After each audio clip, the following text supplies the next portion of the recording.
The hot and humid weather has prevailed the city of Shanghai for 5 months, from May till the end of September now.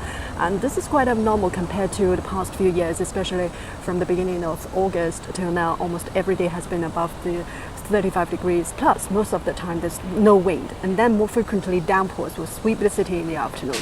So US President Donald Trump called climate change the greatest con job ever in the world, and he called global warming hoax. I would say besides politics, that's probably he's not living in South China like the city of Shanghai.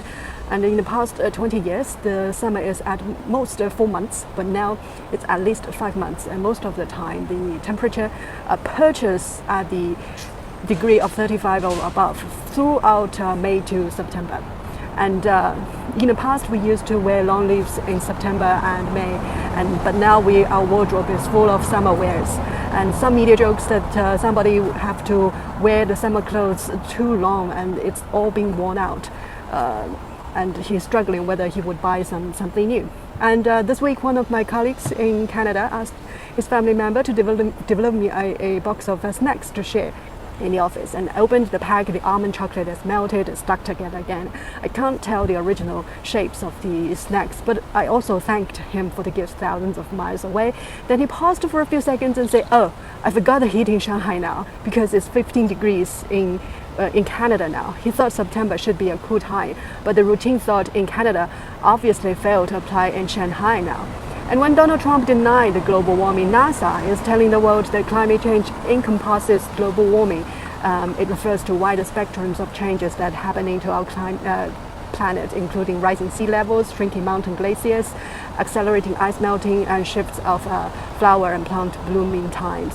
I watched a documentary recently on the occasion of the 80th anniversary of the establishment of UN. It's about UN officers working on different locations across the world to help the local residents. One of them works in Kiribati, the Pacific island country, and her goal is to help local people to prevent the islands from being devoured by the rising sea level by protecting the corals in the sea. So the Kiribati people, me in Shanghai, and perhaps somebody in the United States, they're far away from each other, but I would say we genuinely feel the change of climate, and we need to do something further. And changes are on the way in our community, in addition to China's national moves that reduce carbon emission on factories, vehicles, and many other places. For example, many of the platforms of Shanghai's metro now has no AC service.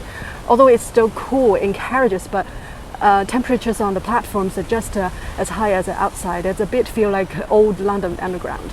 The principle, I think, is keep the necessary and essential use, but cut those under other circumstances.